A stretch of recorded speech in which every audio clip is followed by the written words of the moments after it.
Bullshit survives in the near shore between truth and lie, something that is slippery and dishonest, yet not as salty as a baseless fiction.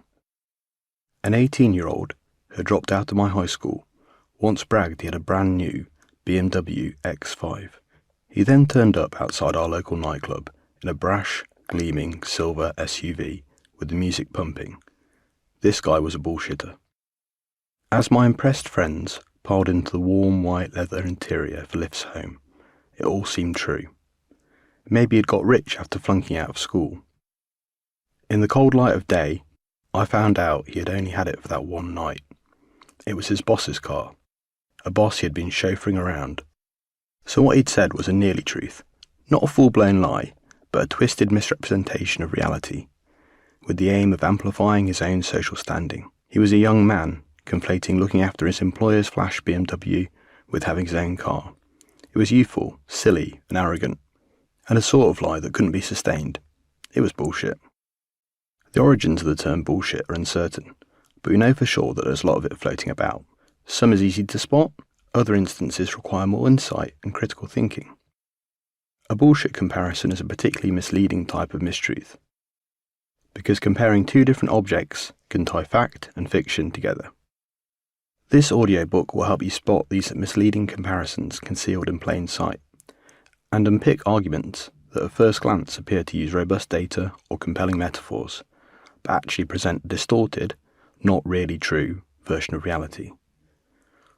Before unpacking what makes for a bullshit comparison, it will help to expand the definition of bullshit in general terms. We encounter all manner of sort of lies through our daily lives and tend to forgive or forget them, ignoring the ludicrous tabloid headline based on a grain of truth, dismissing the overly enthusiastic sales patter of an estate agent, or refusing to give credence to the greenwashing claims of an oil company. That is not to say we tolerate the abundant could-be truths.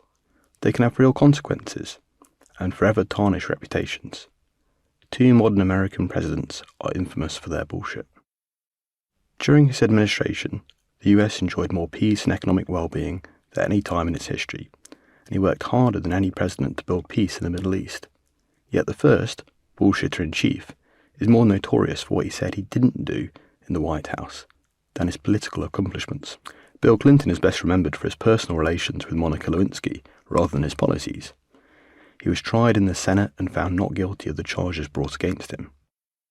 Clinton sidestepped the issue in his grand jury testimony, using carefully worded explanations such as, "It depends on what the meaning of the word is." He later apologised to the nation for his actions, claiming to have answered questions truthfully and legally accurately, but admitting to not volunteering information and having had a relationship with a young female intern that was not appropriate.